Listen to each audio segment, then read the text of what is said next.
todo mundo aqui. É um prazer fazer um seminário sobre um tema tão importante, né? Exatamente no ano, um mês depois, praticamente, que a Constituição de 88 foi aprovada.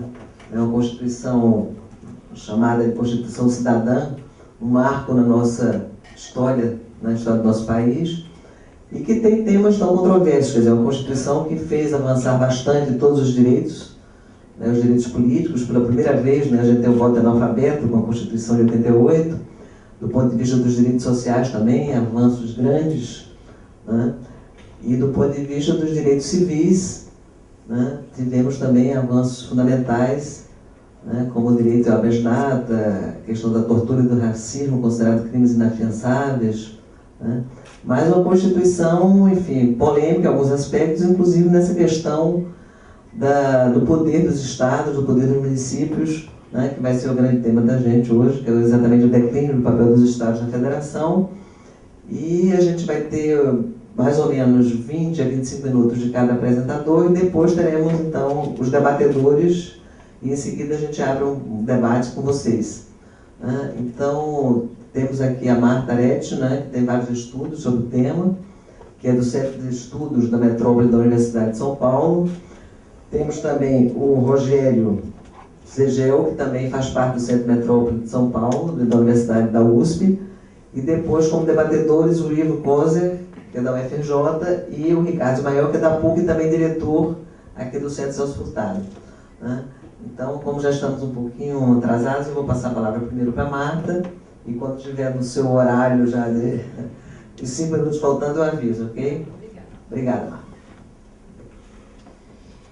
Bem, muito boa tarde a todos. É uma satisfação estar aqui, a convite do Centro de Estudos Celso Furtado, dirigido pelo Ricardo Ismael, que sempre é o nome dele, com quem eu tenho tido a satisfação de ter uma interlocução de trabalho mais recentemente. O tema que nós vamos apresentar na verdade, um esforço de pesquisa bastante de fronteira, que está orientado pela seguinte questão. Quando foi aprovada a Constituição brasileira, essa atual, aprovada que foi, passou a vigir a partir do final de 88, 120% dos cientistas políticos afirmavam que os governadores tinham sido os grandes protagonistas da transição e os grandes artífices desse modelo de federação que nós temos. Passados 25 anos, um tema importante do debate político contemporâneo é a crise dos estados e a relativa desimportância ou declínio dos estados na federação. Bom, o Rogério e eu temos trabalhado nesse tema e o nosso ponto de vista sobre esse tema é o seguinte. Obviamente, esse tema de que os estados perderam espaço na federação tem a ver com o reconhecimento de que os estados não têm a importância que a ciência política atribuiu, e por extensão os intérpretes que a ciência política conseguiu influenciar, não têm a importância que se atribuía há 25 anos atrás. O nosso ponto de partida para o trabalho que nós vamos apresentar, que é muito preliminar, a gente não tem nada escrito sobre isso, muito inicial ainda, é que possivelmente esse diagnóstico que nós temos agora é até mais impressionista, ou seja, com menos fundamentos empíricos do que aquele que dizia que os governadores eram o epicentro da federação. Nós conseguimos demonstrar mais recentemente que os governadores não são tão importantes quanto o conhecimento estabelecido afirmava, porque as bases empíricas daquela afirmação eram frágeis, né? E o debate atual também é muito impressionista, ou seja, ele se assenta sobre bases empíricas muito frágeis. Então, o trabalho que nós estamos fazendo é um trabalho muito simples, que é um trabalho de se perguntar, bom, então vamos olhar se os governadores são fracos em quê, com relação a quem, desde quando, para quem e assim por diante. Então, o que nós vamos apresentar aqui é o resultado de duas pesquisas que nós estamos desenvolvendo. Quer dizer, nós aqui é nós majestade, porque eu estou participando de uma e o Rogério está participando das outras duas. Então, o que trabalha aqui, mas nós temos várias frentes de pesquisa tentando entender melhor esse tema do papel dos estados e dos governos regionais na federação brasileira, volto a dizer, em bases menos impressionistas do que nos parece o debate atual. Então, os dados que eu vou apresentar são os dados de uma pesquisa de opinião que nós fizemos, perguntando a uma amostra de cidadãos, já vou apresentar sobre isso, se eles estão satisfeitos com o desenho da Federação Brasileira, quem eles identificam que tem poder ou deveria ter na Federação Brasileira e visões de mudança, né? Então, basicamente, é como os cidadãos veem o desenho da Federação Brasileira. São esses dados que eu vou apresentar.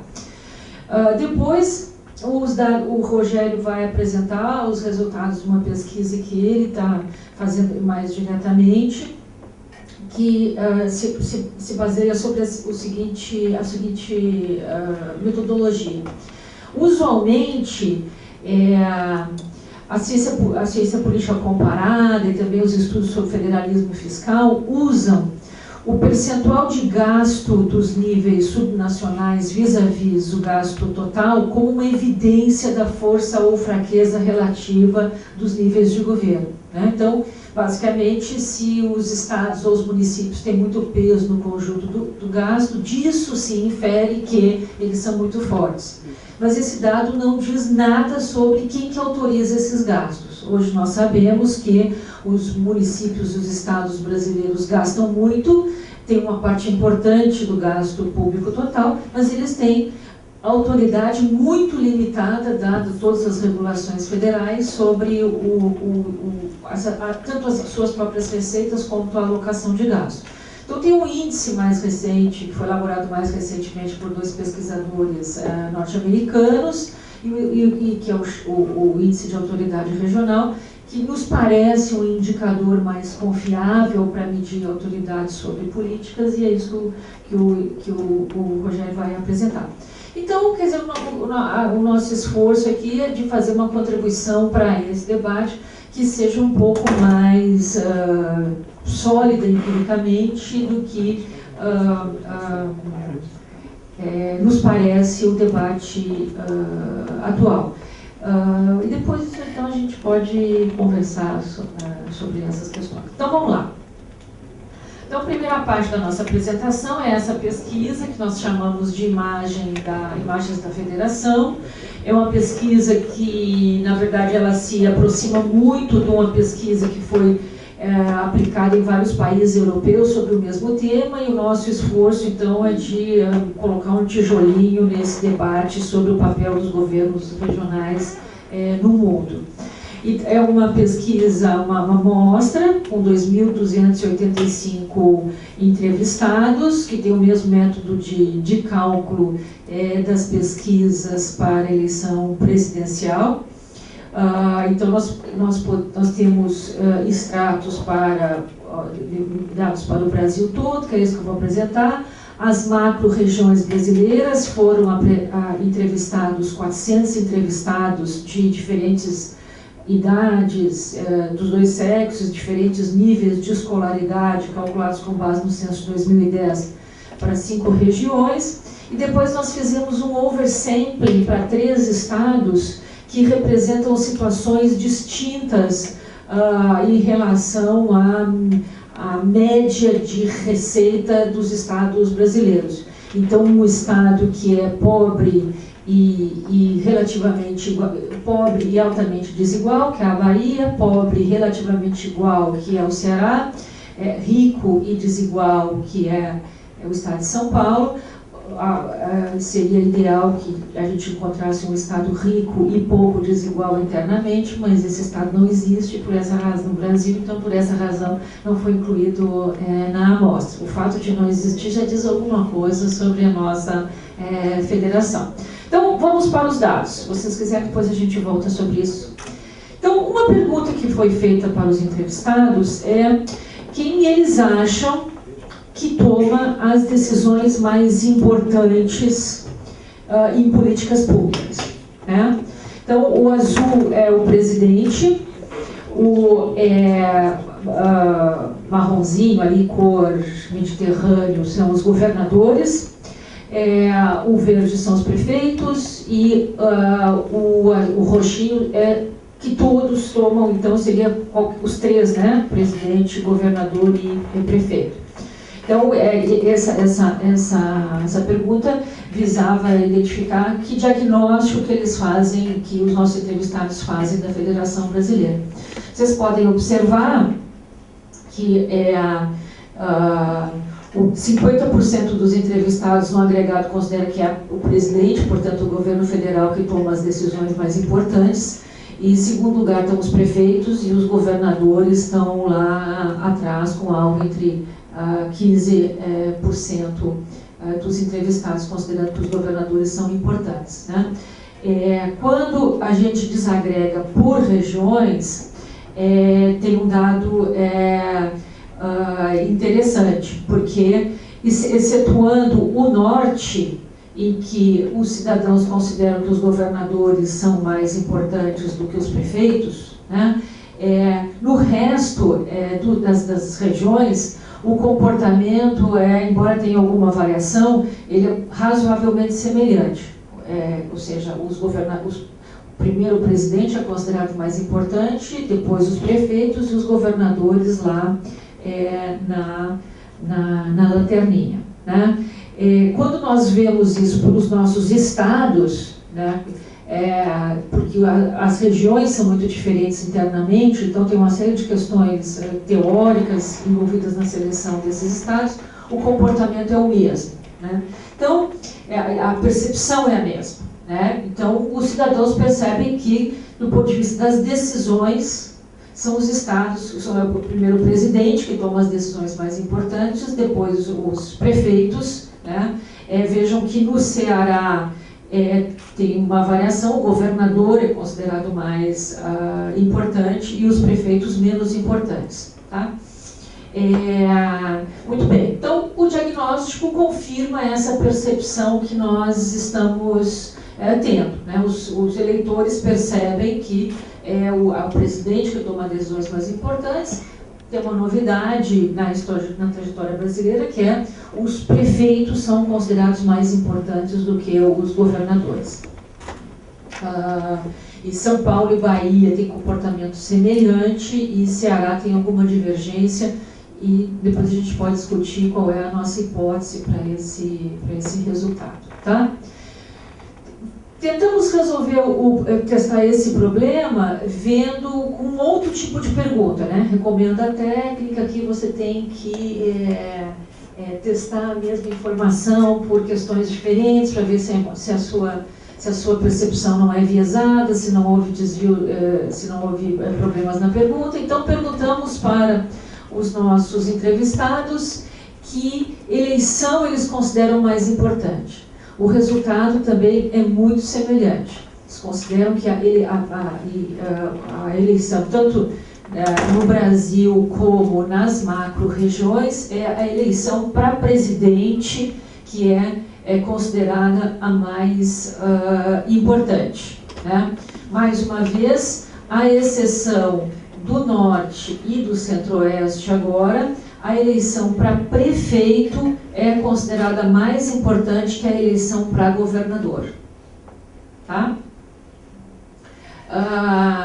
Então, a média nacional, ela, de algum modo, ela é muito próxima do que é a percepção na região Nordeste, na região Sudeste e na região Sul.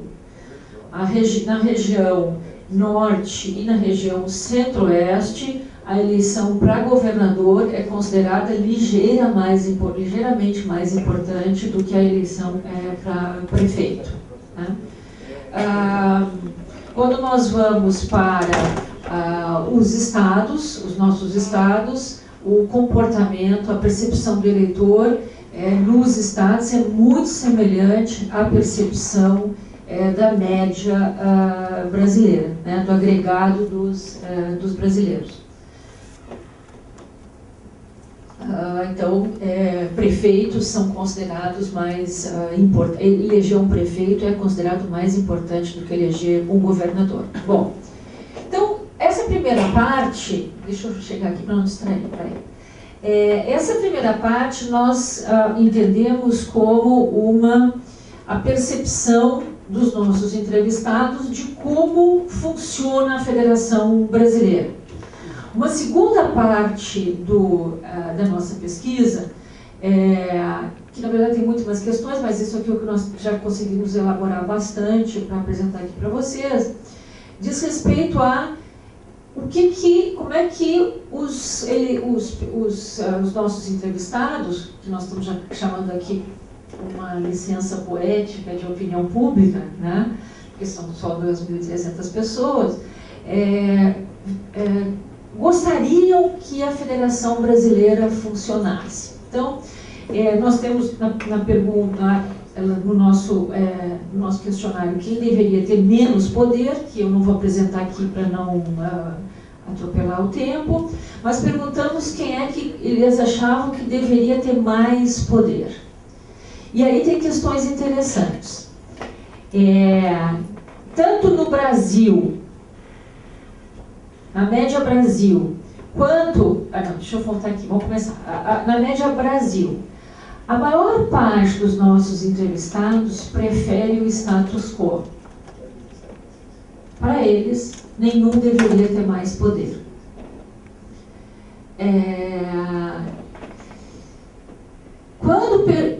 Aí tem uma segunda pergunta, porque esses dados aí são resultado de uma primeira pergunta, que é quem você acha que deveria ter mais poder, e uma segunda pergunta que é, se fosse para mudar, quem você preferiria? Se os governadores tivessem mais poder ou se os prefeitos tivessem mais poder?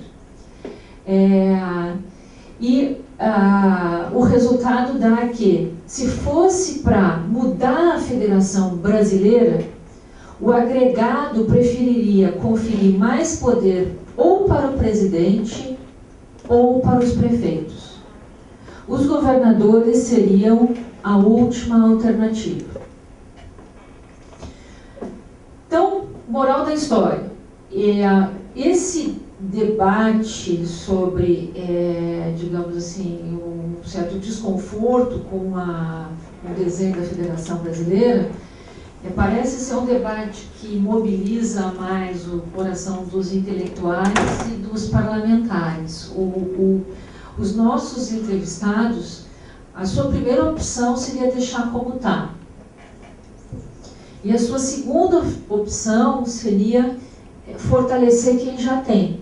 Seria ou dar mais para os governadores ou dar mais poder para os prefeitos para o presidente, para o prefeito. A sua última opção seriam os governadores. Quando a gente desagrega por regiões, e por isso que a gente desagregou tanto por estados quanto por regiões, tem um dado interessante.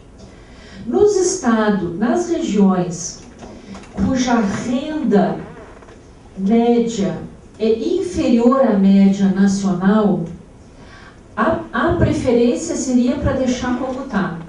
Mas se fosse para mudar, os nossos entrevistados prefeririam aumentar os poderes da presidência. Nas regiões cuja renda média é superior à renda média nacional, nossos entrevistados prefeririam deixar como está. Mas se fosse para mudar, eles prefeririam aumentar o poder dos prefeitos. Tá? Há um debate internacional sobre preferências de desenho de federação que postula mais ou menos o seguinte, você me avisa o tempo, né? Que o eleitor mediano, ele antecipa os impactos redistributivos de desenhos alternativos de federação e, portanto, nas regiões mais pobres, as regiões mais pobres prefeririam desenhos mais centralistas, porque em desenhos mais centralistas, as regiões mais pobres seriam receptores líquidos das transferências federais. Ao passo que as regiões mais ricas, elas preferem modelos mais descentralizados, porque no arranjo centralizado eles são doadores líquidos. Isso está mais ou menos confirmado nesses dados. Tá? E nós estamos na fase de testes de examinar se isso está associado com preferência eleitoral, com escolaridade, com renda, com confiança no presidente, confiança nas instituições. E a gente não terminou de testar isso, mas assim, o estágio que a gente está confirma essa hipótese de que está muito associado com a renda, essa preferência. A gente pode voltar isso depois, se vocês quiserem. Quando a gente desagrega pelos nossos estados, né, eu volto a dizer, para contornar o problema de que as regiões são muito diferentes, você ter 40 entrevistados de região que são muito diferentes, poderia viesar a amostra, os resultados são muito consistentes. Né? A primeira preferência seria o status quo, deixa como está. Então, os nossos entrevistados identificam que a federação é centralizada e não tem nenhum problema de que ela se mantenha centralizada. Né? Os estados mais pobres têm uma ligeira preferência por aumentar o poder do presidente, caso fosse para mudar, e o estado mais rico apresenta uma preferência por aumentar o poder dos prefeitos, caso fosse para mudar.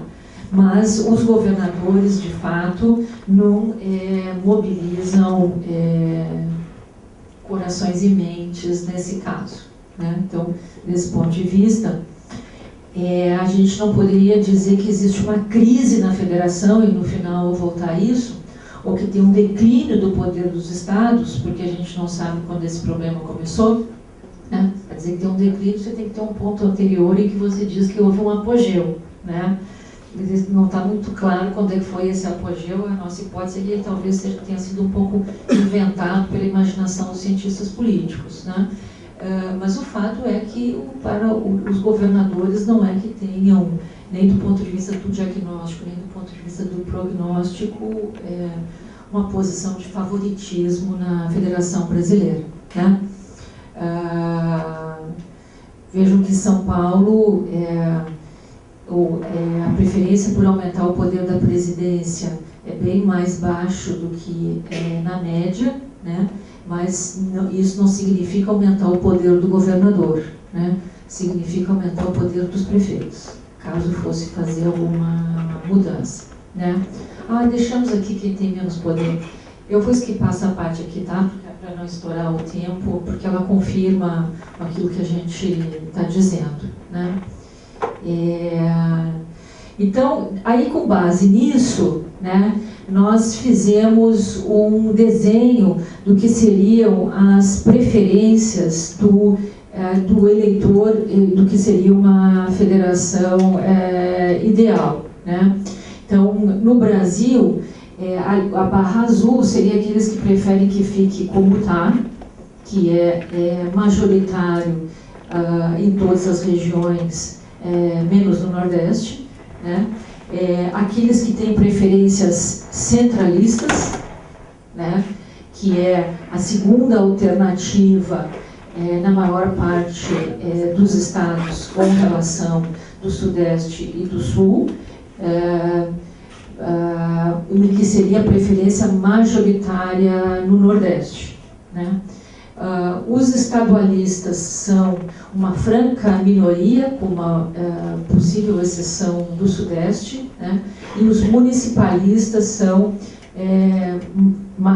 tem presença forte nas regiões mais ricas, né? Então, o resumo da ópera. O eleitor percebe que a Federação Brasileira é bastante centralizada. Se ele fosse convocado a mudar, preferiria manter como está. Fosse mais mas no cenário de ter que mudar, as regiões mais pobres preferem uma alternativa ainda mais centralizada e as regiões mais ricas preferem uma alternativa municipalista. Em qualquer dos cenários, fortalecer o poder dos estados é a última preferência dos eleitores que nós entrevistamos. Depois eu posso dar detalhes sobre, eu vou deixar as conclusões, né? Depois eu posso dar detalhes sobre todas as técnicas que a gente usou para ter segurança nessas afirmações. Tá bom? Vou passar para o Rogério. Rogério, quer terminar de tocar comigo aqui, né? Obrigado, Marta.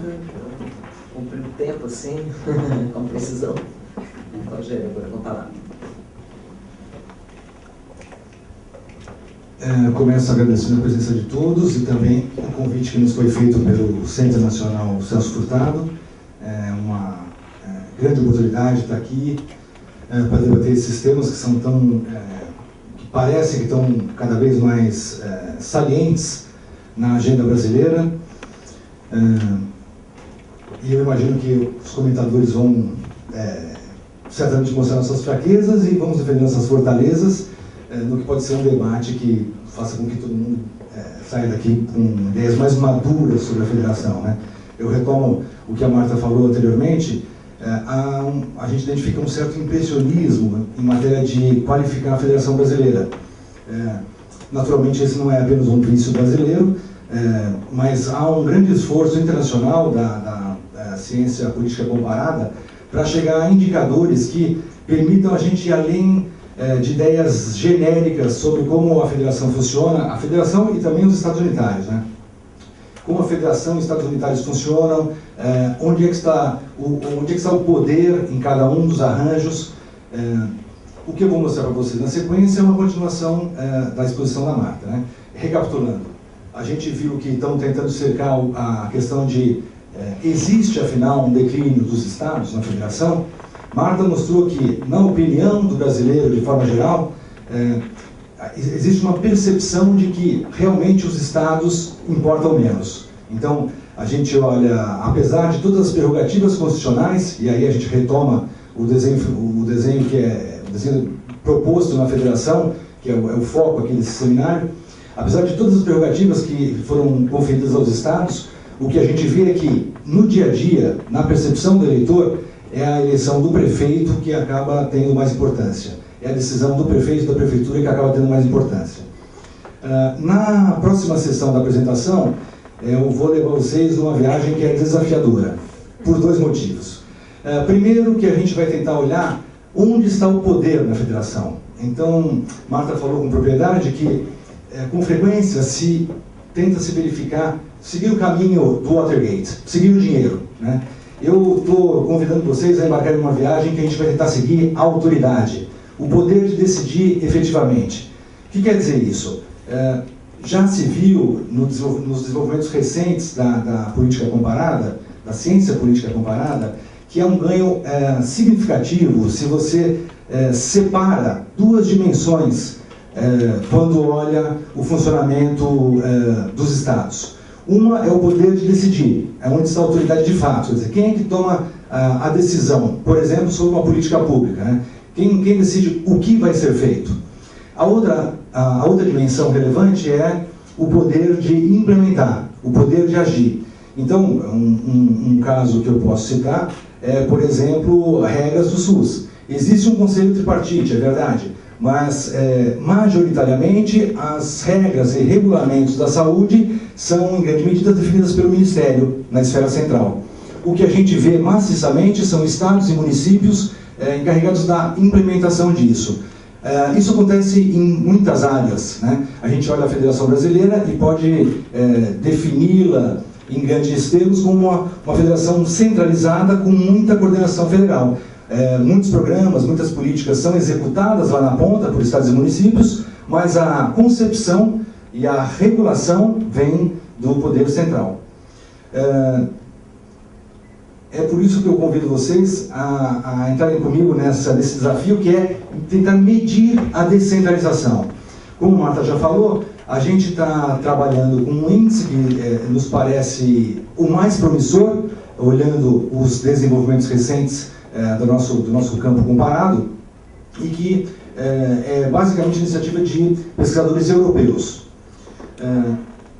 O que esse índice mede é onde está o poder de decidir, né? Onde está a autoridade. Importa menos quem implementa as políticas e mais quem decide sobre elas, né?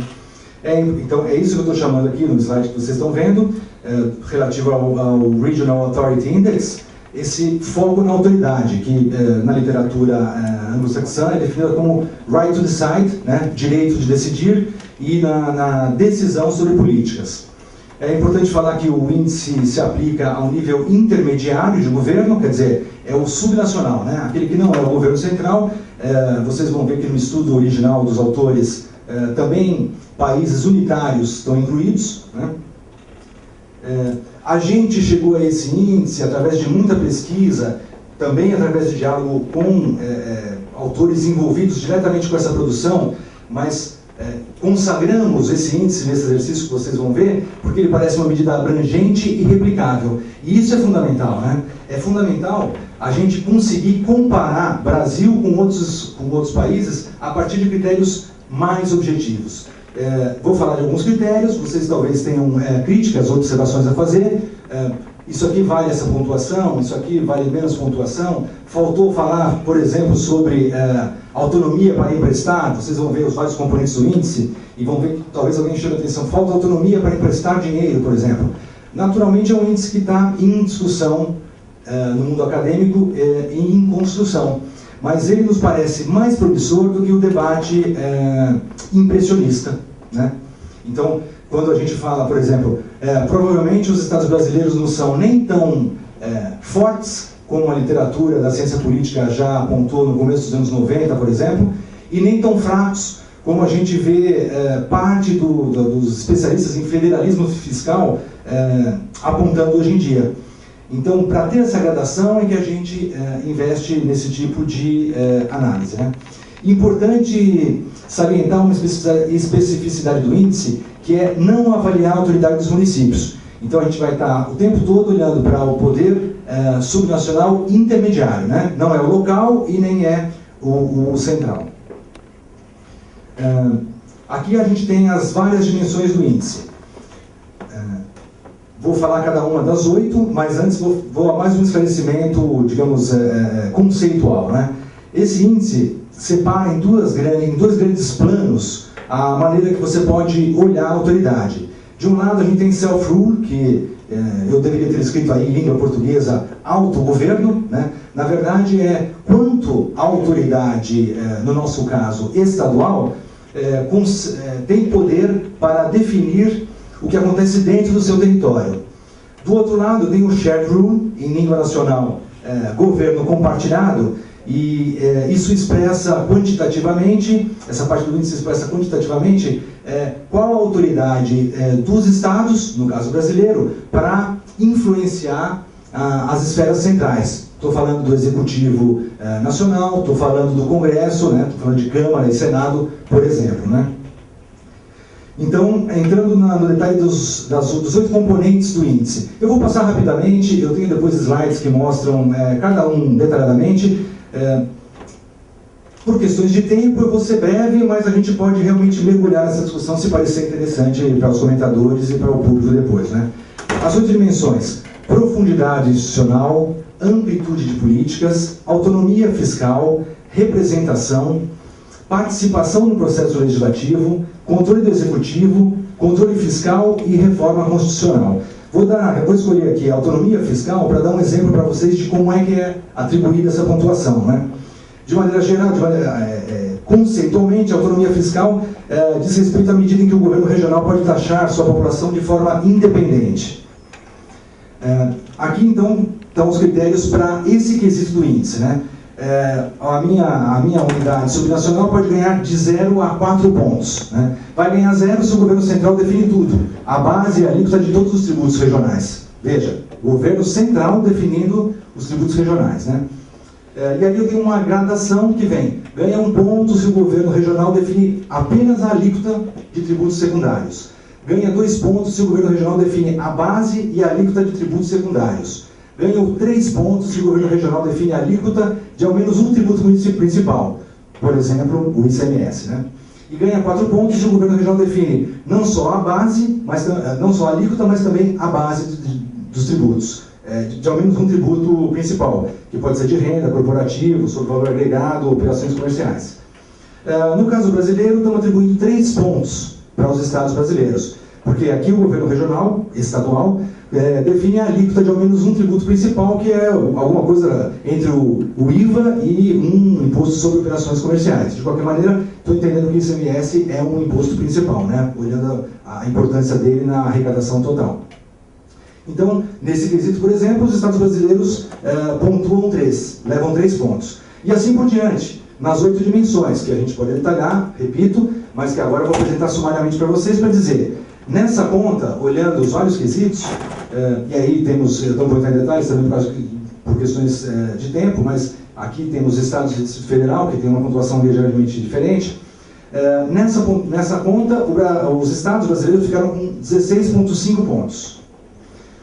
Isso coloca o Brasil aonde? Olhando o estudo original dos nossos 3 autores, que eu não citei o nome, mas que vou citar agora, que é o Marx, a Hug e o Shekel, o Brasil está longe de ser uma federação altamente descentralizada. Vou dar um close aqui, ó, e vocês vão ver que Áustria, Austrália, Espanha, que é tido como uma semi-federação, Canadá, Itália, em princípio um país unitário, Estados Unidos e outros países, a Alemanha inclusive, são mais descentralizados do que o Brasil. Né? Vocês veem que aí tem não só países que são federações, mas também países que são semi-federações ou tido mesmo como unitários. Né? Nessa pontuação, quando há mais de uma esfera subnacional, a pontuação é somada. Então, talvez comparar o Brasil com os Estados Unidos, que em alguns estados também tem condados, e que ganham uma pontuação por conta disso, né? Os estados norte-americanos levam uma pontuação, e os condados levam mais uma pontuação. Elas são cumulativas, né? Pela metodologia do índice. Talvez isso não seja o mais fidedigno à situação brasileira. É por isso que eu fiz essa outra conta aqui. Aqui a gente só tem os estados brasileiros comparados com o RAI, o Regional Authority Index, de esferas subnacionais com um status semelhante. Estou falando do quê? Estou falando dos Länder da Alemanha, das províncias no Canadá, no caso da Suíça estou falando dos cantões, estou falando dos estados dos Estados Unidos. E o que a gente observa nesse gráfico? Então aqui eu estou explorando aquelas 2 dimensões que eu anunciei anteriormente. Né? No eixo vertical, eu tenho o governo compartilhado, né? Qual a influência da unidade subnacional nas esferas centrais. No eixo horizontal eu tenho o autogoverno, né? Quanto a esfera estadual, no caso brasileiro, consegue se autodeterminar, né? Fazer legislação, cobrar impostos e por aí vai. O que a gente observa? No eixo do autogoverno, a gente vê que o Brasil não é um caso extremo. Né? Casos extremos seriam, por exemplo, o balãozinho, o losanguinho, que é o Canadá, e o triangulinho, que é a Suíça, por exemplo. Né? Províncias e cantões têm muito poder para determinar o que acontece dentro de seus territórios. Né? O Brasil está ali com uma pontuação mediana. Tem menos pontuação esses que estão aqui à minha esquerda, né? Que são, por exemplo, a Rússia e a Bélgica. Né? Se a gente olha o outro eixo do governo compartilhado, a gente vê que aí o Brasil é um caso nada extremo. Na verdade, comparado com essas entidades subnacionais, o Brasil tem uma pontuação baixa em matéria de governo compartilhado. Quer dizer, os estados brasileiros, e aí eu não digo só executivo, né? Eventualmente os critérios envolvem também legislativo, ou até a população. Os estados brasileiros têm um poder reduzido comparado com essas outras entidades essas outras esferas subnacionais em matéria de governo compartilhado. Eu posso adiantar para vocês que isso acontece por quê? Porque, por exemplo, os executivos estaduais não têm mecanismos institucionais de transmissão de preferências fortes para as esferas centrais. O que quer dizer isso? Governadores não mandam nos senadores, basicamente, né? Quer dizer, é reduzida a influência que os estados têm no Senado, que é a Câmara Territorial por excelência, né?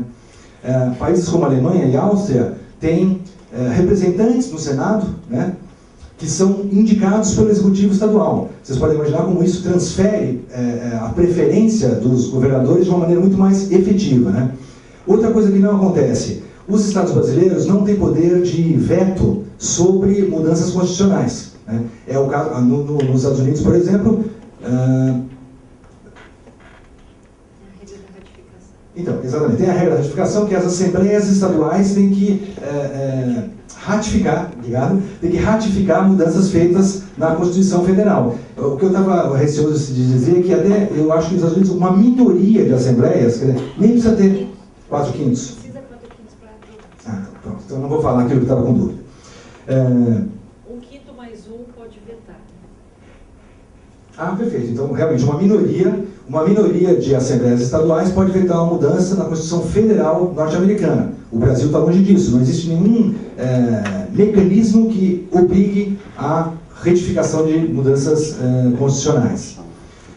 Esses são alguns dos mecanismos que o índice pontua positivamente, naturalmente, em outras federações, e o Brasil deixa a desejar, se eu posso dizer assim, né? Atrás da minha frase tem a ideia de que seria bom se os estados tivessem poder, mas a verdade é que foi esse o desenho escolhido, basicamente na Constituição de 1988. Né?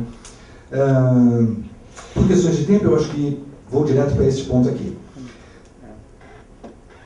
Falamos então sobre, afinal, existe queda da importância dos estados em matéria de opinião pública? Depois falamos, existe queda da influência dos estados, ou melhor, poder reduzido dos estados quando a gente compara com outros entes federativos, ou mesmo de países unitários de status semelhante? E agora passo a comparar o Brasil consigo mesmo. Então, aqui eu estou aplicando, nesse gráfico que vocês estão vendo, eu estou aplicando os mesmos critérios do índice RAI para o Brasil de 2012, que está aqui ao ponto extremo, à direita, né? É a última observação que a gente analisou. E eu estou aplicando os mesmos critérios desde o começo da democracia de 1946. E o que a gente observa?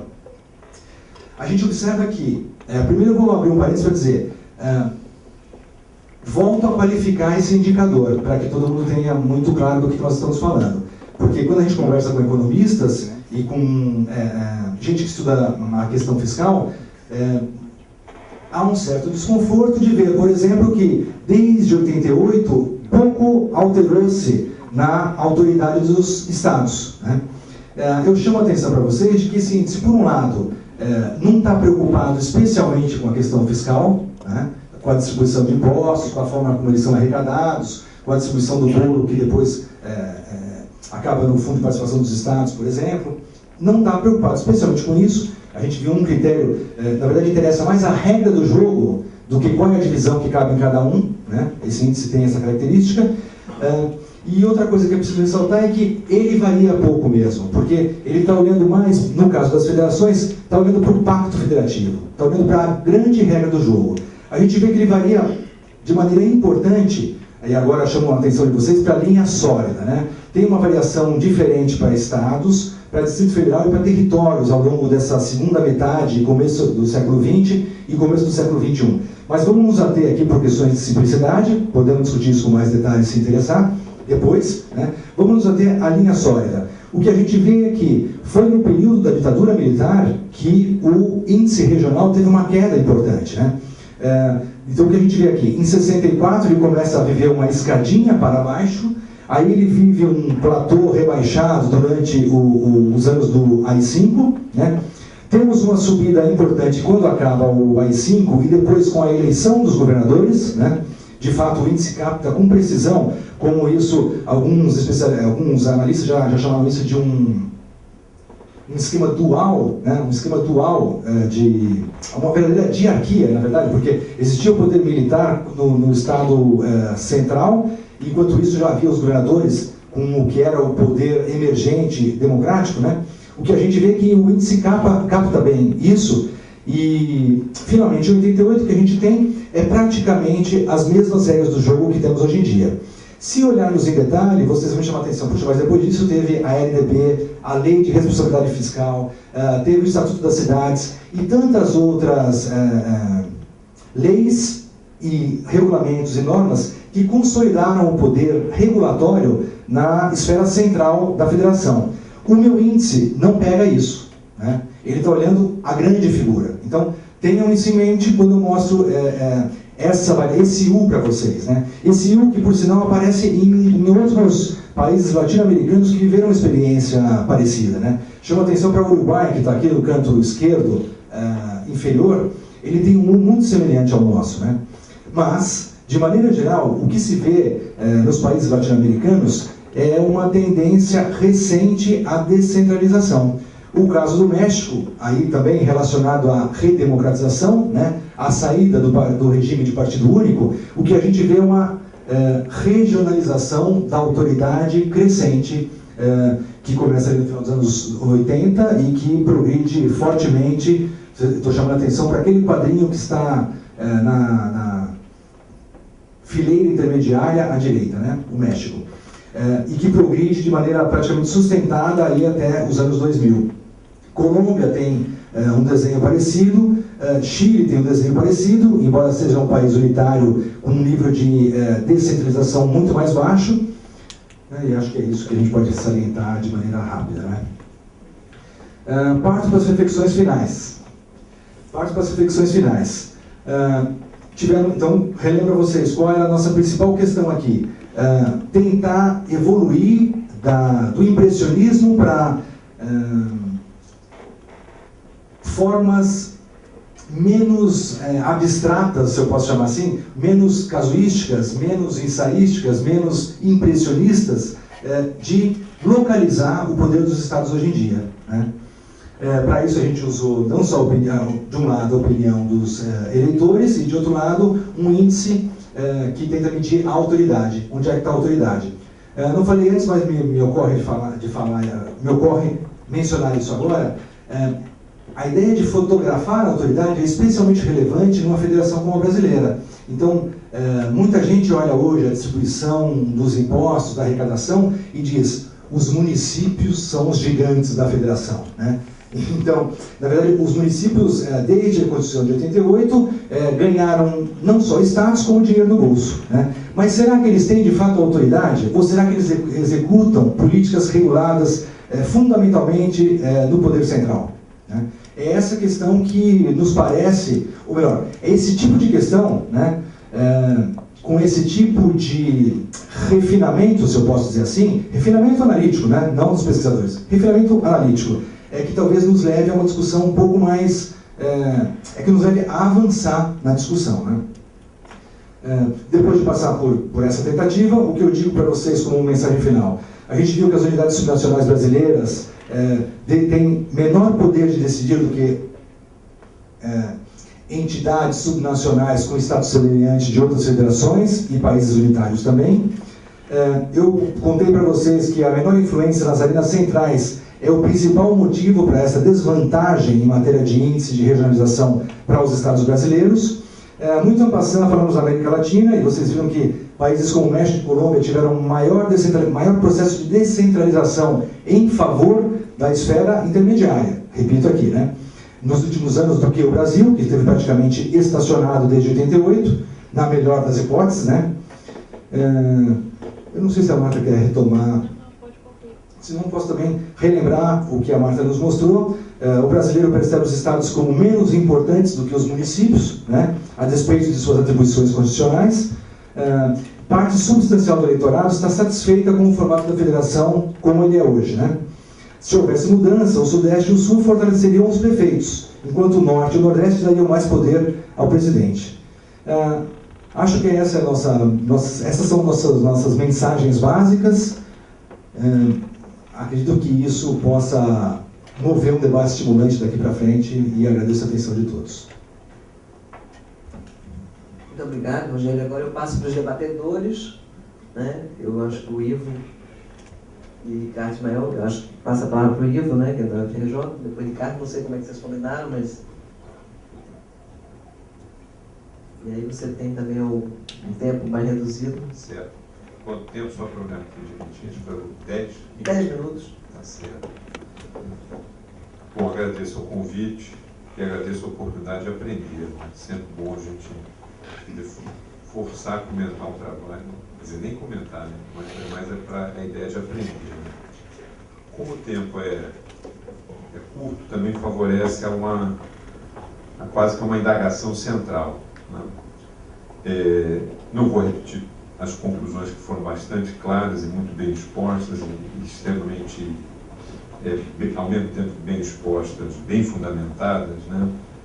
Apesar que vocês tenham dito o tempo todo que estavam no começo de pesquisa, qualquer um pode perceber que, enfim, é uma pesquisa complexa, delicada e que, ao mesmo tempo, consegue apresentar conclusões relevantes e claras, né?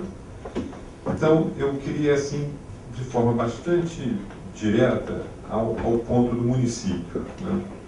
E não tanto ao ponto do Estado. Né? E me chamou a atenção, enquanto, enfim, eu tomava contato com os interessantes elementos que vocês apresentavam, né? E lembrava o que foi dito logo no início, né, sobre o tema da Constituição Cidadã. Né? Eu me lembrava do artigo 24 da Constituição, né, na qual se estabelece uma competência que pode, em princípio, ocorrer uma cooperação, né, entre a União, o Estado e o município. Né?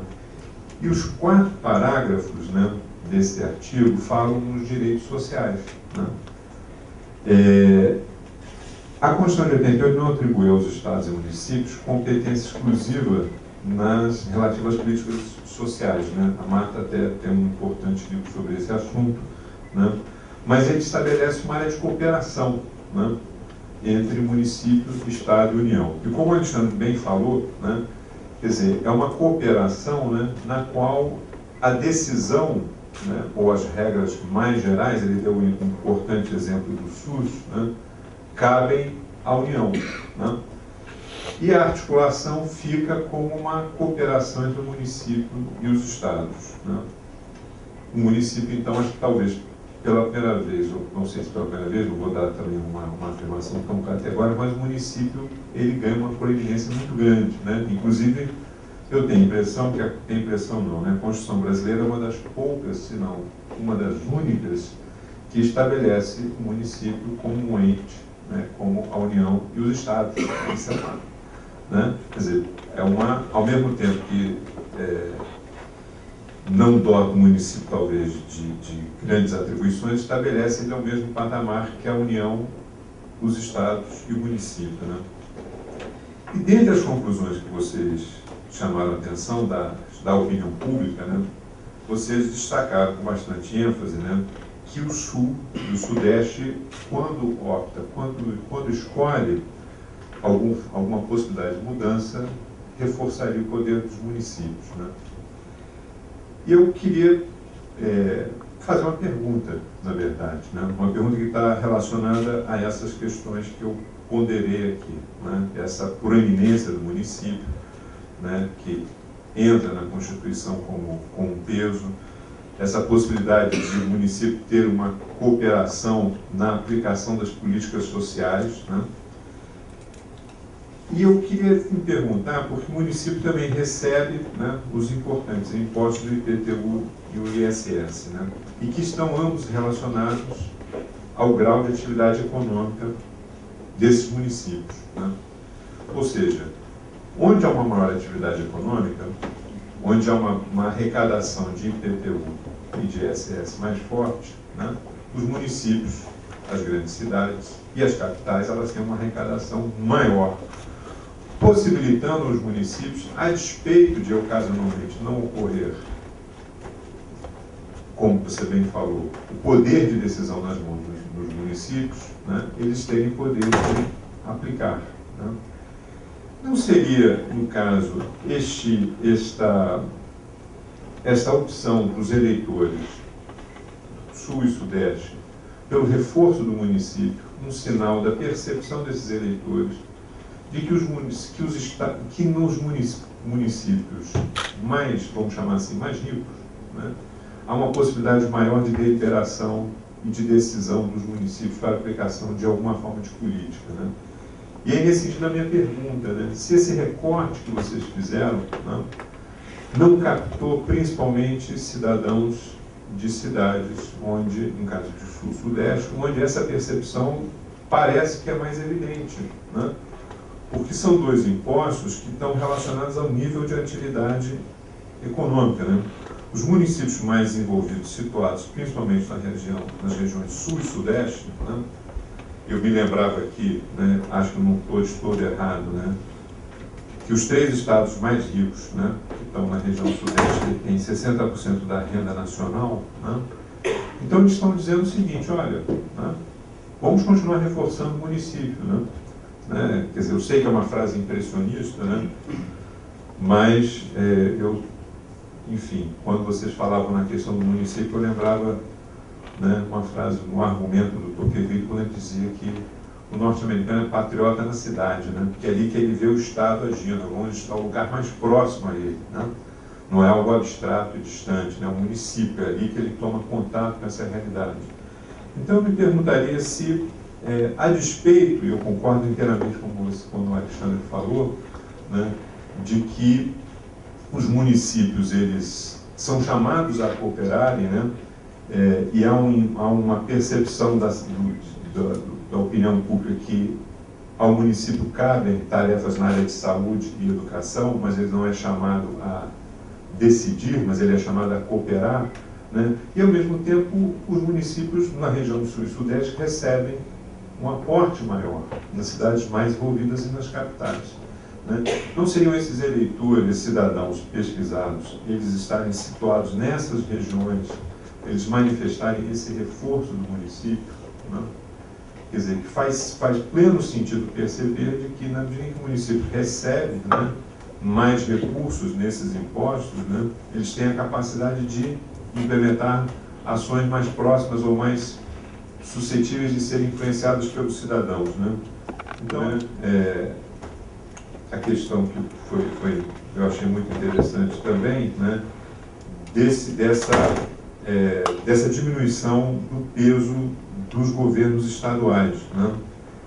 E é interessante também pensar, né, acho interessantíssimo isso e acho plenamente,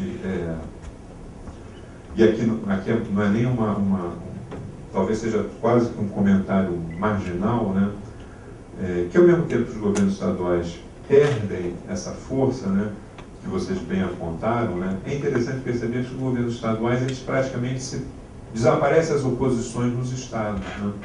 E os estudos mais recentes mostram que os legislativos estaduais eles estão enfraquecendo no sentido de terem comissões permanentes, eles não têm, né?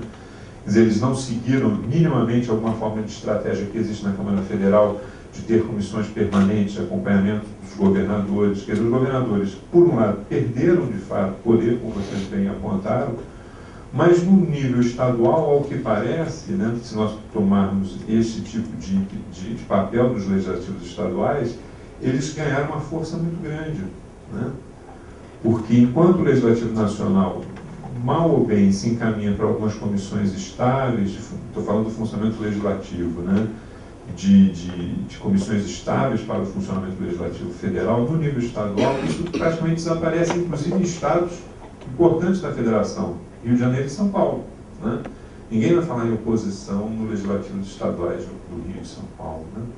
Então, tem uma, como vocês bem mostraram, tem uma perda, né, de poder dos governadores, mas ao mesmo tempo, no nível estadual, eles parecem estarem sendo dotados de uma capacidade maior, não digo de ação, pelo menos, mas de alguma forma de controle político, né? Então, seriam só essas duas questões, né, que eu tive a oportunidade não de debater, mas de aprender com vocês, né, e na expectativa de que, enfim, né, isso possa prosseguir e que, enfim, isso possa, quem sabe, esclarecer aí se esses eleitores do Sul e do Sudeste não estão aí querendo, né, engrossar uma demanda municipalista. trabalhista mais forte. Só isso que eu tinha para colocar para vocês. Obrigado. Obrigada. E foi agora, Ricardo. Bom, eu queria primeiro agradecer aqui em nome do Centro Celso Furtado a presença da Marta, do Rogério, que, de uma certa forma, muito gentilmente, vamos dizer, terminou agilizando a tabulação desses dados e até a apresentação dessa pesquisa, que certamente eles ainda vão ter condições de organizar muito mais e, portanto, oferecer uma reflexão que vai estar mais amadurecida e certamente com mais desagregação dos dados. E, portanto, é importante que a gente reconheça que essa primeira apresentação aqui nos honra e para a gente ajuda a trazer esse tema, que eu acho que é um tema importante e deve ser debatido nos próximos anos no Centro Celso Furtado.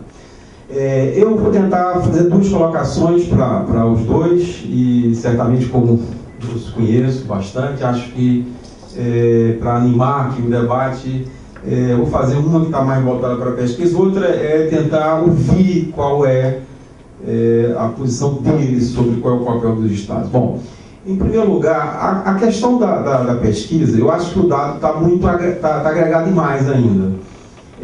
Por exemplo, a gente sabe que no Brasil, mesmo quando você olha a questão municipal, tem municípios e municípios, né? Você tem um município como o do Rio de Janeiro, que é uma coisa, tem um município lá de Flores, no interior de Pernambuco, que é outra coisa. A rigor, no caso dos municípios do Nordeste, a gente observa da Constituição de 88 para cá, que sabe que na Constituição de 88 você tem União, Estado, município e tem região, né? Se coloco lá a ideia de região, não com relação à região metropolitana, mas é a região, grande região, Nordeste, Centro-Oeste, porque você tem os fundos constitucionais regionais, você tem uma série de artigos na Constituição que tratam da região.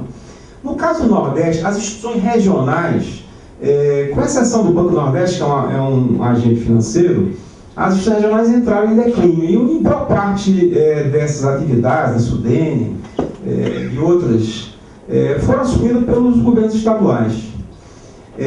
Então, vamos dizer, a pesquisa, de uma certa maneira, deixa de registrar um mérito importante que os governos estaduais, evidentemente, têm seus defeitos, eles vêm se reestruturando para o que aqui foi dito de tentar melhorar a implementação de políticas.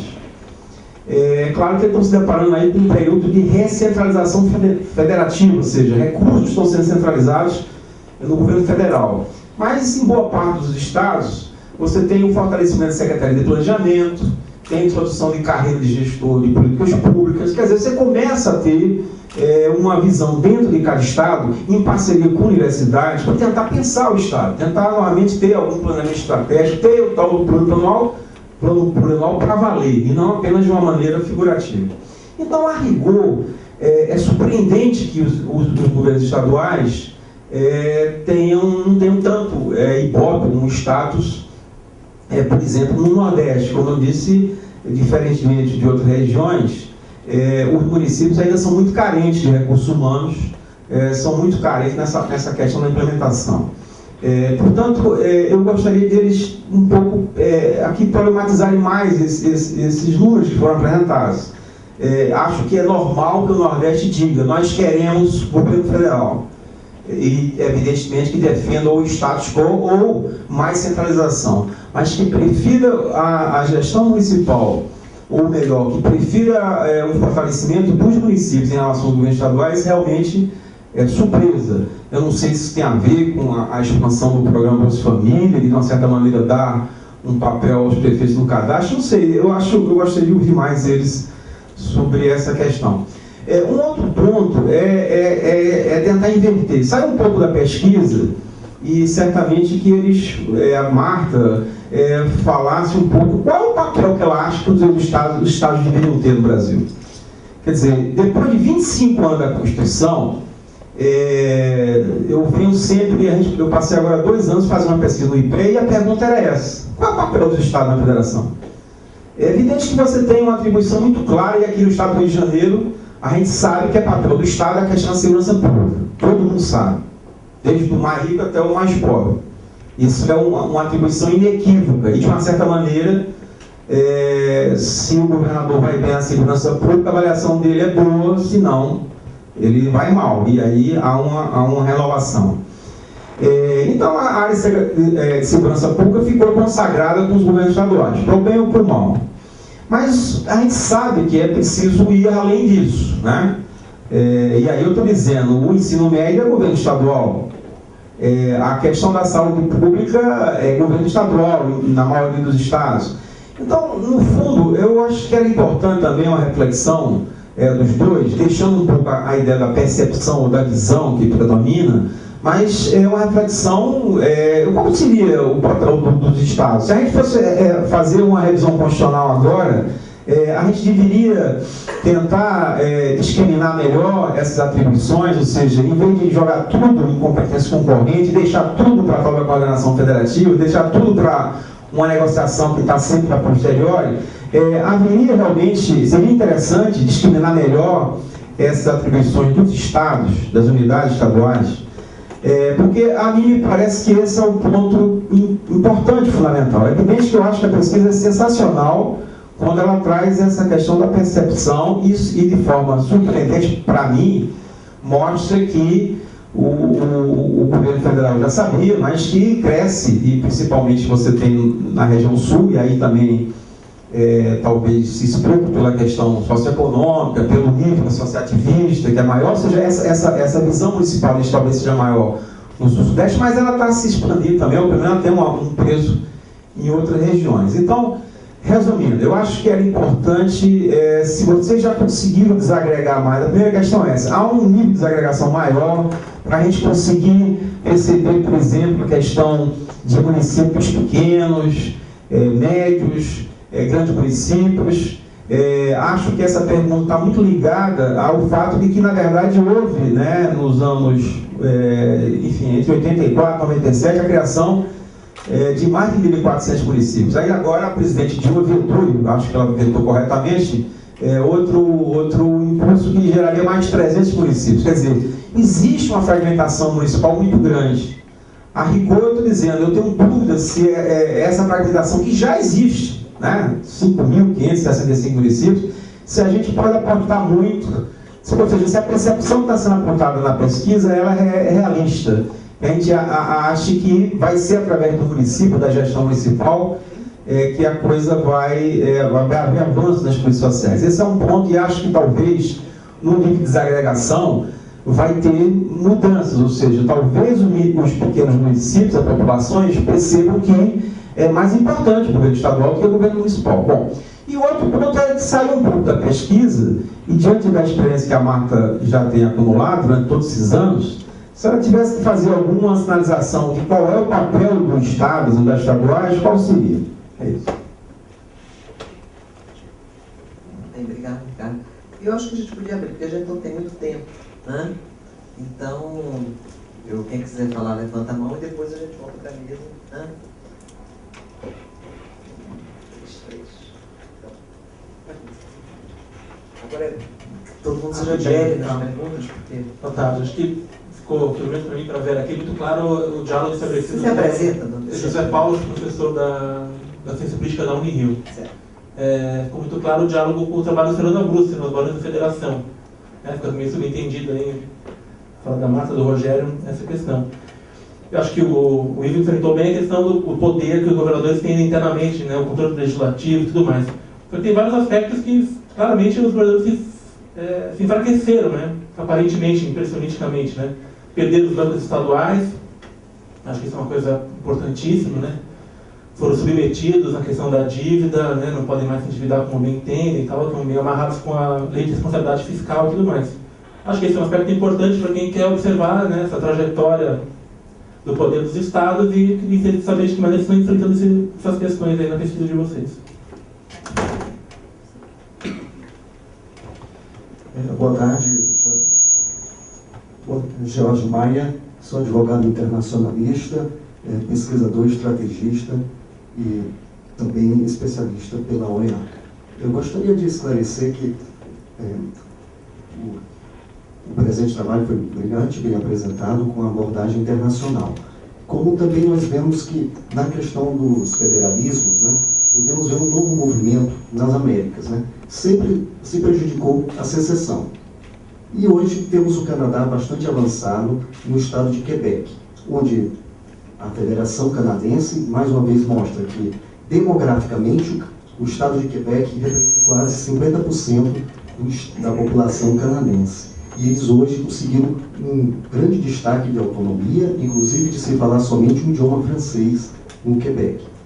Então, diante desses novos ventos que atravessam não só aqui, como também na União Europeia, na Europa das regiões, onde há uma maior integração dos estados, não só dentro das suas federações, mas por laços comuns, como a região de Benelux, e também aquela região de Saar-Benelux, que representam regiões com afinidades vinícolas e um grande prospecto. Então, eu acredito que os municípios, nessa nossa nova Constituição de 88, veio trazer uma grande participação e uma grande novidade, na qual há a representatividade dos moradores. Então, eu gostaria de frisar bem na questão demográfica.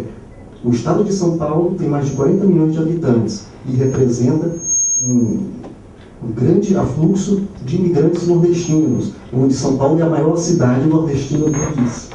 Então, podemos ver que nada mais justo que os municípios procurem um maior destaque e um papel de relevância dentro da nossa federação, que foi consolidada com a Constituição. Então, nesse aspecto, eu gostaria que fosse levado em conta, nesses dados das pesquisas, a questão demográfica, que a região sudeste ela tem um peso maior de participação, com um grau de escolaridade maior e também de maior representatividade nacional, de todos os elementos, porque a região sudeste acolheu imigrantes de diversas regiões do país. É nesse ponto que uma minha indagação tem que ser feita, como também apresento outros aspectos a serem, se houver tempo, né, de serem vistos. Né? Obrigado, Leda. Boa tarde, queria agradecer a Marta e ao Rogério a apresentação.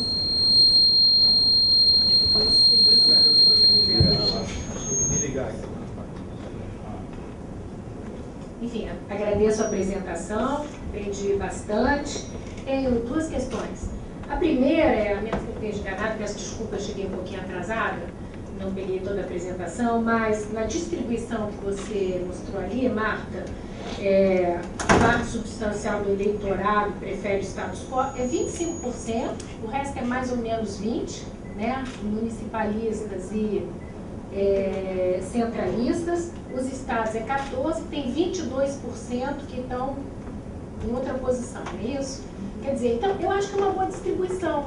Não tem nada assim, 60% da população. Então eu acho que é surpreendente, não é?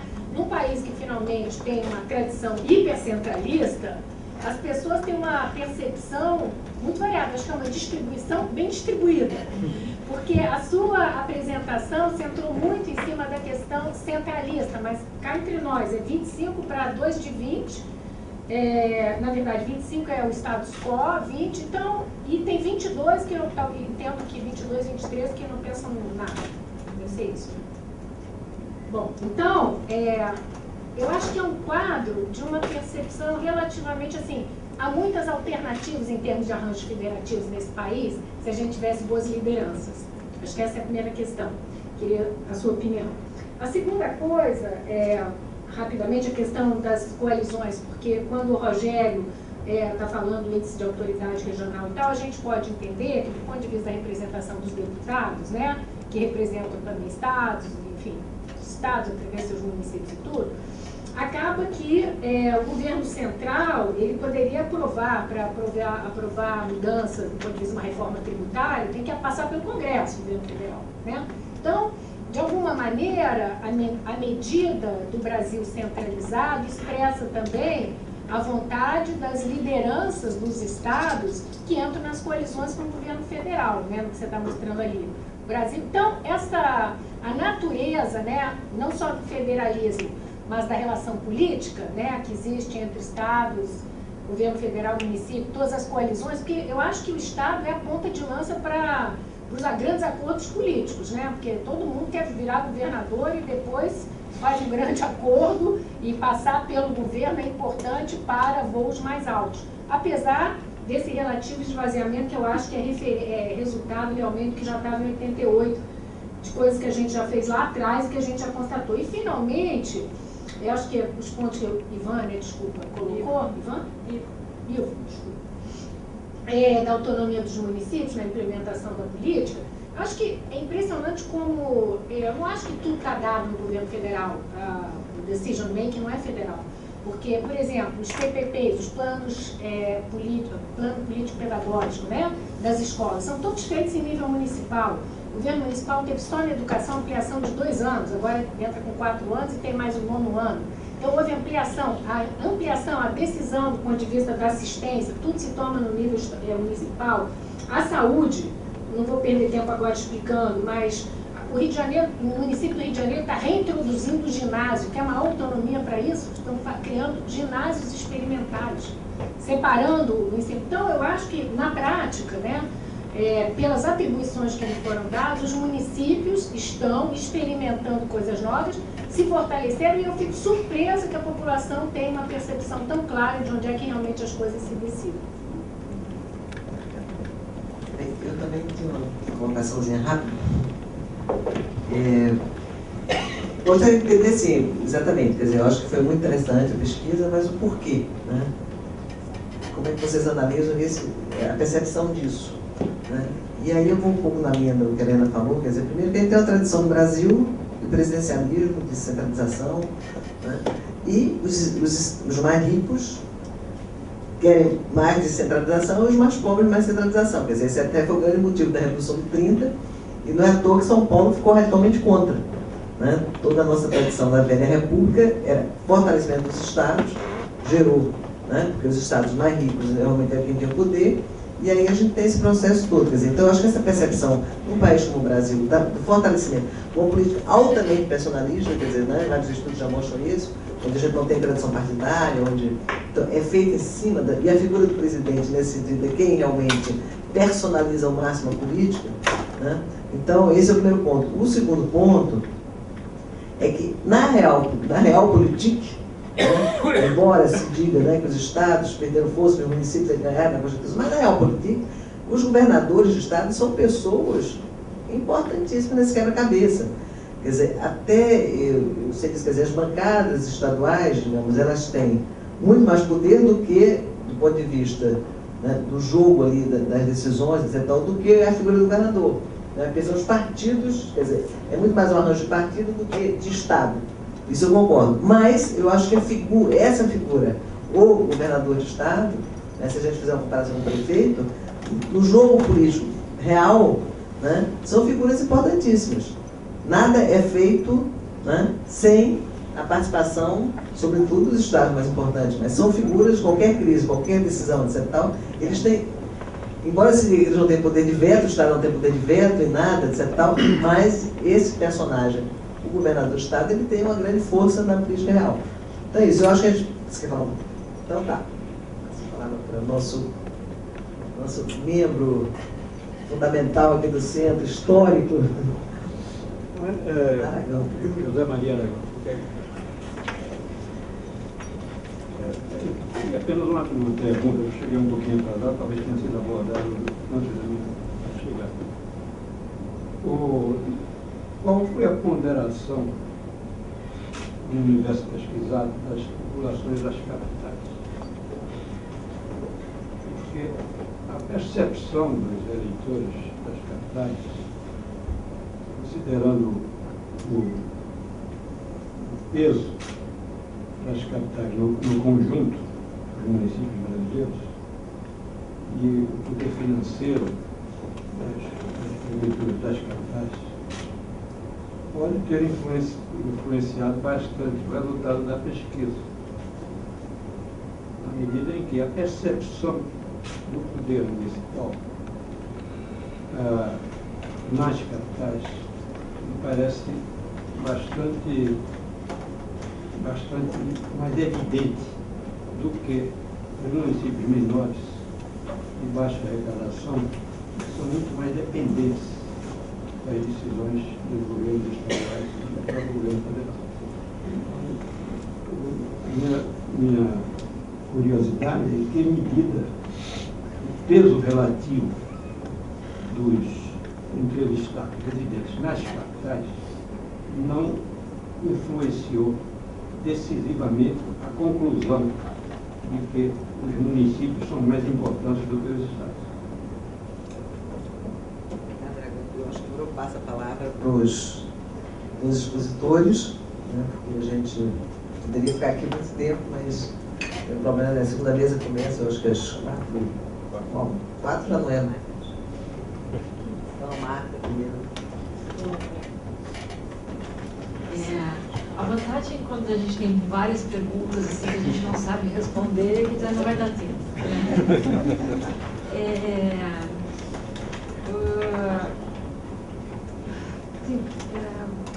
Eu gostaria realmente são muitas perguntas super interessantes, e acho que não vou conseguir responder,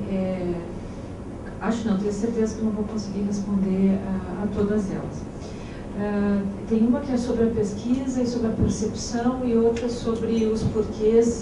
Definitivamente a gente não tem, está muito especulativo, e acho que a gente nem consegue responder isso. E eu gostaria de, na verdade, acrescentar um outro ponto para o debate que qualifica muito do que também a gente diz, que quando que isso começou, né? E se o que a gente está falando de crise é realmente uma crise, né? O que nós estamos chamando de crise ou de declínio é realmente um declínio. Todas as perguntas sobre a pesquisa, sobre desagregação, sobre o peso dos municípios e tal, todo mundo que faz pesquisa sabe, a gente não fez a pesquisa que a gente queria, a gente fez a pesquisa que a gente podia pagar. Então, nós fomos adequando a nossa questão, as nossas dúvidas, a um desenho de amostra que tivesse na nossa capacidade de pagamento, né? Então, as nossas... foram feitas uma série de ponderações sobre os resultados do censo de 2010 que nos permitisse pagar a pesquisa. A gente não tem como responder as questões desagregadas, porque a pesquisa não é representativa para isso, né? A gente não tem um número de amostra que reflita questões locais ou municipais. Nós já sabemos, nós comparamos a distribuição de renda da nossa amostra com a distribuição de renda do censo de 2010, e ela tem a mesma distribuição, mas a nossa amostra tem uma renda ligeiramente superior à amostra da população brasileira, né? Isso permite testar algumas das hipóteses que a gente tem, que é essa que tem a ver com cálculos redistributivos, né, que várias pessoas levantaram aqui, mas a gente é muito cuidadoso, inclusive esses termos que a gente está usando, eleitor, a opinião pública, tudo isso é um pouco forçação de barra, porque o que a gente sabe, o que a gente tem é uma amostra o mais próximo possível de uma distribuição de desigualdade na Federação Brasileira, e uma amostra o mais próximo possível daquela que é empregada para fazer previsões eleitorais para a presidência. Então, esse é o controle que a gente tem de que isso é mais ou menos representativo, mas tem muitas coisas que afetam esse resultado. O que a gente considera que é uma vantagem é que é a primeira pesquisa que a gente conhece que é minimamente representativa de percepções sobre a Federação Brasileira, porque todas as outras são muito... A gente, antes de fazer esse desenho de pesquisa, pesquisou tudo que existia sobre esse problema e nada permitia responder essas perguntas, né? Bom, segundo ponto, que na verdade eu gostaria de acrescentar em relação às questões que foram levantadas, é o seguinte: a minha grande dúvida e a questão que a gente tem procurado responder, e que responde, tenta endereçar a questão dos porquês, é quando de fato isso começou. A minha primeira grande dúvida é se essa sensação, essa percepção... obviamente, quando a gente olha a percepção dos eleitores, né, com todas as qualificações que vocês todos colocaram, e a Lena, eu acho que resumiu isso, assim, eu fico impressionada de como os eleitores sabem onde que está a distribuição do poder, né, que mostra que eles... que não existe uma relação direta entre níveis de escolaridade e conhecimento dos fenômenos. De fato,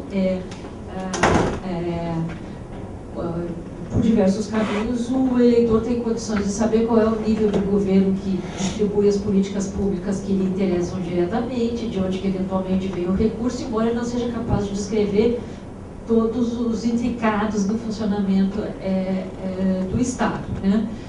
Mas existe uma desconexão entre como o eleitor vê o papel dos governadores e o que está colocado na Constituição, né, em termos do poder dos governos estaduais. Aquele gráfico que o Rogério apresentou permitiria dizer que os estados nunca tiveram tanto poder quanto tem, porque em termos do índice, se você olhar constitucionalmente, está com os valores mais altos do que historicamente, e teve uma grande aumento do poder dos estados, do ponto de vista constitucional, quando comparado com o regime militar. O problema é se isso é suficiente para qualificar como poder dos estados. E aí que entra a minha grande dúvida. A minha grande dúvida é: se essa crise dos estados é um fenômeno real, ou se é um fenômeno que sempre existiu e nós não vimos.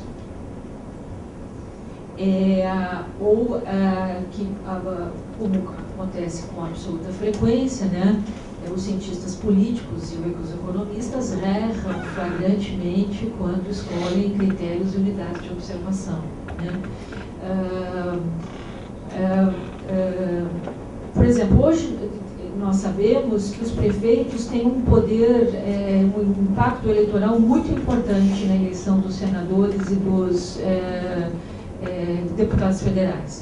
Mas a ciência política, até muito recentemente, operou com a tese de que os governadores controlavam recursos fundamentais à reeleição dos parlamentares, porque eles controlavam a lista, que na verdade hoje a gente sabe que quem quiser entrar na lista pode entrar, porque a lista é muito maior do que não existe seleção para a lista, né? Os governadores controlam recursos de patronagem e tal.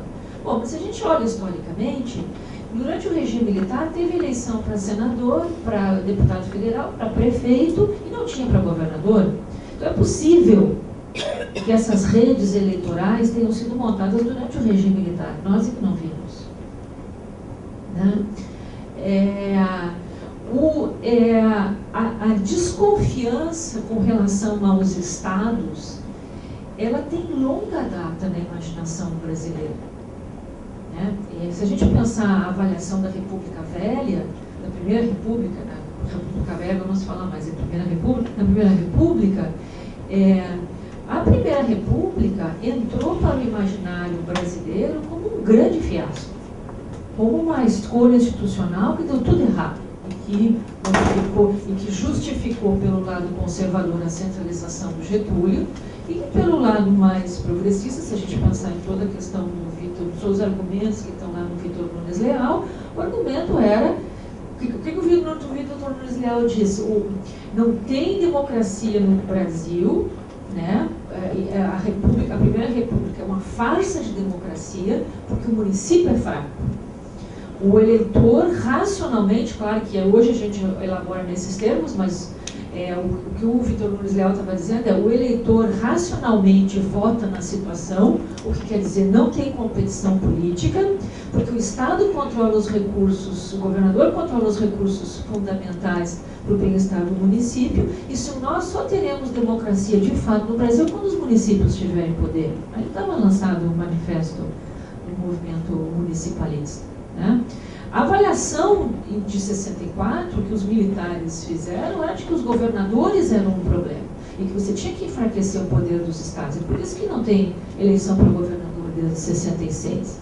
E os militares estabelecem relações diretas com os municípios, né?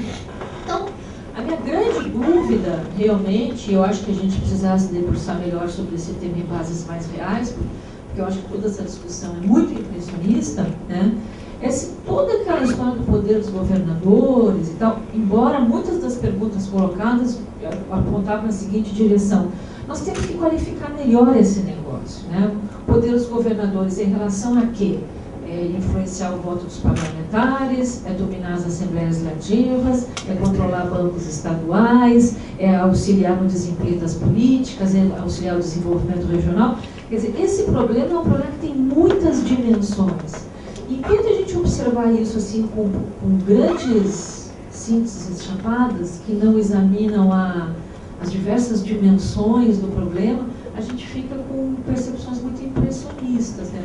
Mas a minha grande dúvida é se a crise é da federação mesmo, dos estados, ou se a crise é da nossa percepção sobre o que de fato aconteceu no Brasil na trajetória da Federação Brasileira no século XX. Eu sei que eu não respondi a pergunta, eu coloquei mais uma, mas acho que foi uma saída honrosa diante um quadro de questões. Passa a palavra para o Rogério. Marta, além de não responder, ainda roubou minha pergunta. A pergunta que eu devolveria para eles. Mas eu não vou tomar nosso tempo de cafezinho e prejudicar a segunda mesa. Acho que só vou... Infelizmente, é impossível entrar no detalhe de cada uma das duas perguntas que foi feita. Só vou ressaltar duas coisas. Acho que uma, a Marta já adiantou bem, que é como a gente desconhece a federação, né? É surpreendente como as visões são chapadas, para usar uma expressão que Marta já usou aqui.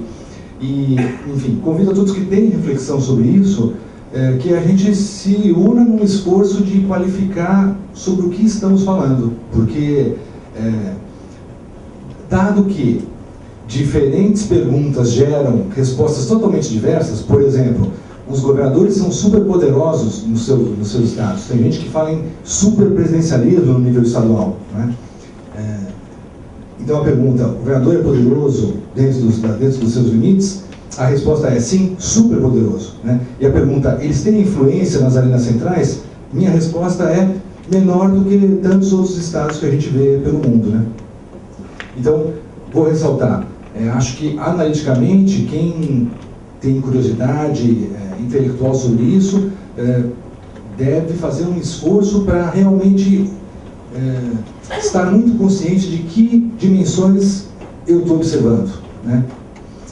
Porque isso leva a conclusões totalmente diversas, e isso nos leva ao pouco conhecimento que temos hoje, né? E também queria destacar alguma coisa que a gente falou ano passado, mas sobre como há conflitos distributivos escondidos aí atrás, né?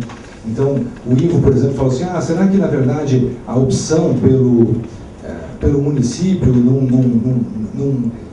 eu acho que você não colocou a questão como eu colocaria, que assim, eu colocaria: será que a preferência pelo município não é na verdade uma vontade de ficar com mais riqueza, né? Eu sou um município rico, um cidadão de um município rico, quero reter mais riqueza, sou contra a distribuição.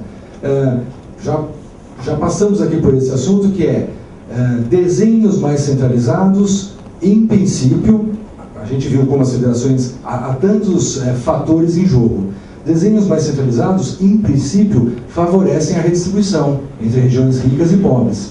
Agora, a gente não pode ignorar que talvez tenha havido redistribuição nos últimos anos, e aí talvez o marco seja realmente a Constituição de 88, tenha havido redistribuição nas últimas décadas, vou falar assim para evitar tons partidários, que não é interregional, e até Ricardo não cansa de me lembrar que interregionalmente talvez a redistribuição tenha sido desprezível, mas ela é interpessoal. Então, não vamos ignorar que o Brasil está combatendo a desigualdade, na minha avaliação e na avaliação de muitos indicadores, do ponto de vista interpessoal. Quer dizer, o pobre, o rico, retendo proporcionalmente menos riqueza do que o pobre. E a questão territorial tem ficado em segundo plano. Talvez este debate aqui e outros que estão ganhando corpo na sociedade brasileira reflitam um momento em que eu espero que não com interesses partidários, nós, seres pensantes brasileiros, estamos nos perguntando se só a redistribuição interpessoal é o bastante, se há de haver redistribuição interregional, se essa questão foi deixada para trás. Enfim, vejo também essa questão escondida atrás de muitas das perguntas que a gente fez e da nossa própria pesquisa. Né? Obrigado. Bem, obrigado a todos. E agora a gente agradeço particularmente a vocês dois, aos palestrantes, também aos debatedores, a presença de todos. E convido para um cafezinho que tem aqui ao lado. E a próxima mesa começará com atraso, eu acho, de 15 minutos, né? Já faz parte da tradição brasileira. Então, muito obrigado a todos.